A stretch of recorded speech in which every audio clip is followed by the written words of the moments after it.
मी गेले 40 वर्षापासून काँग्रेस पक्षाचं काम करत आलो। त्याच्यामध्ये मी जवळजवळ 27 वर्ष अध्यक्षपद सांभाळले। त्याच्यामध्ये युथ काँग्रेसचं 12 वर्ष आणि 15 वर्ष ब्लॉक काँग्रेसचं अध्यक्षपद सांभाळलं। हे सांभाळत असताना बरेच चढ उतार झाले, पण आम्ही एकनिष्ठ राहून पक्षाचे आम्ही काम करत आलो होतो। परंतु आता वाडा नगरपंचायतचं इलेक्शन लागलं असता मनीष गणोरे त्यांच्याबरोबरचे काही दलाल या लोकांनी एबी फॉर्म जे प्रोटोकॉलप्रमाणे तालुका अध्यक्षाकडे द्यायला पाहिजे ते न देता राजू वाडिया यांच्याकडे दिले असं त्यांनी सांगितलं।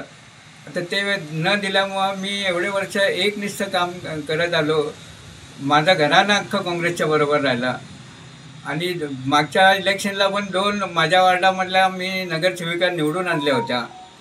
ज्या मागच्या वर्षीसुद्धा माझ्या मिसेसला तिकीट दिलं आणि 4 दिवसात मनीष गणोरेने इथे भारती सपाटे म्हणून तिचं नाव नसताना पण तिचं नाव आणून मग तिला तिकीट दिलं। मग एवढं एकनिष्ठ काम करतो। तीच पद्धत आत्ता झाली। भावाला तिकीट मागितलं नव्हतं, पण मीच भारती सपाटेंना सांगितलं होतं की तुम्ही पक्षाकडून लढवा। परंतु 2-3 दिवस आधी त्याचे स्वप्नील ठाकरे आणि भारती सपाटे यांनी सांगितलं की आमच्या घरामध्ये वाद नको, सगळे नातेवाईक येतो आपण, म्हणून मी काय फॉर्म भरणार नाही। म्हणून मी भावाला सांगितलं की तू इकडनं फॉर्म भरतो का? तो म्हणाला की तू म्हणत असशील तर माझा नाकार नाही। म्हणून मी पक्षाकडे विनंती केली का ही पक्षाची सीट जाऊ नये, म्हणून मी त्याला तिकीट मागत होतो। परंतु AK4 हे दलाल जे वाडा नगरपंचायतमध्ये काम करत होते त्या दलालांनी माझी सीट तर कापली। सीट कापण्याबद्दल माझं म्हणणं नव्हतं, परंतु एबी फॉर्म जे प्रोटोकॉलप्रमाणे तालुका अध्यक्ष दिले असते किंवा नावं निवडून दिली असती का या उमेदवाराला तुम्ही पत्र द्या, आपलं एबी फॉर्म द्या। परंतु असं न होता मला अतिशय दुःख झालं। म्हणून मी आता आज काँग्रेस पदाचा स्वइच्छेने राजीनामा देत आहे। या निवडणुकीच्या पार्श्वभूमीवर तुम्ही आज एवढी वर्ष काँग्रेसचं निष्ठेने काम करत होतात आणि पक्ष आता सोडण्याची किंवा राजीनामा देण्याची तुम्ही जी घोषणा करताय, तर तुम्हाला आता नेमक्या तुमच्या भावना काय आहेत की एवढ्या वर्षाचा पक्ष आपण आज सोडतोय? अतिशय फॅमिली दुःख पण झालेलं आहे। मी गेले 27 वर्ष पक्षाचं एकनिष्ठ काम करत आलो। पक्षाने जे काम दिलं, ज्या मीटिंग दिल्या, जे मोर्चे काढायला सांगितले ते सगळे केले।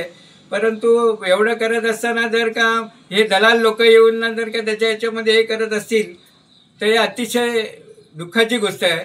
म्हणून मी अतिशय दुःखी झालो आणि आज पदाचा राजीनामा देते। यानंतर तुम्ही कोणत्या राजकीय पक्षात प्रवेश करणार आहात का? अजून असा काय विचार केलेला नाही, पण आता आम्हाला काम करायचं ती आवड आहे, त्याच्यामुळं मला कुठल्या तरी राजकीय पक्षामध्ये जावंच लागेल। एक चर्चा आहे संपूर्ण शहरात की आपण शिवसेना शिंदे गटामध्ये प्रवेश करणार आहात, तर नेमकी काय वस्तुस्थिती आहे? विचार आमचा चाललेला आहे।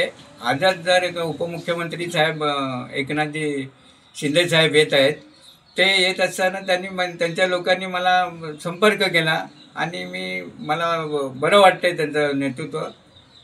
काल प्रकाश पाटील साहेब आणि रवींद्र फाटक साहेब हे दोघे आले होते, त्यांच्याबरोबर माझी चर्चा झाली।